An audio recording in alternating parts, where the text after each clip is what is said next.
Мен женатый парой, Юнская ночь. Осы екі сериалды көріп түсінгенім, сюжеті бірдей, сценарийі бірдей. Яғни мен женатый парыда өзімен 15 жыл отандасқан әйелін изменять етіп, любовница тауып алады. Әйелі 40 жаста, любовницасы 24 жаста. Енді басқа бір сол әйелінің подружкасымен сөйлесіп отырады да, яғни екеуін біреуін таңдау керек болады. Сол кезде ана еркек айтады: "Мен таңдай алмаймын, мен екеуін де жақсы көремін" дейді. "Түсінбеймін, сен оны түсінбейсің, мен де өзімді түсіне алмаймын, екеуін де жібергім келмейді" дейді.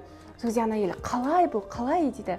Оның қалай екенін қазір айтамын. Юнская ночьқа көшейікші. Юнская ночьта Байрам Хавенді жақсы көреді, прям өліп өшіп тұрады, иә. Одан кейін ол Хавенді өлді деп санағаннан кейін Дуйгуға үйленеді. Енді өміріне екі әйел пайда болғаннан кейін Дуйгуды да жібергісі келмейді. Қарап тұрсақ ше, екеуін де бірдей жақсы көреді. Ол да не істерін түсінбеді бұл жерде. Бір моментте екі әйелді жақсы өтті. Бұл жерден заңды сұрақ туады да, бүкіл ер адамдар сондай ма? Жоқ, бүкілі емес, кейбіреулер бар. Ол қандай типтегі эмоционалды есемеген ер адамдар. Екінші сұрақ: қалай бір моментте екі әйелді жақсы көруге болады? Әйелдердің сұрағы, қыздардың сұрағы. Еркектердің не сұрағы: қалай мен жақсы көріп тұрмын екеуін де жібергім келмейді?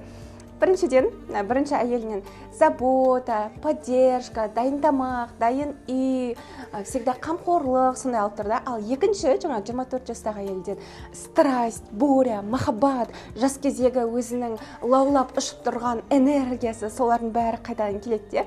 Яғни мынау да керек, екеуін де жібергісі келмейді.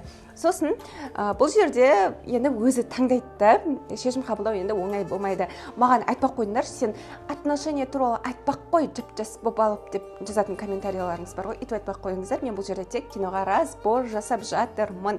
Жаңағы турецкий сериалдағы Хавин мен Байрамның да историясы тура сондай.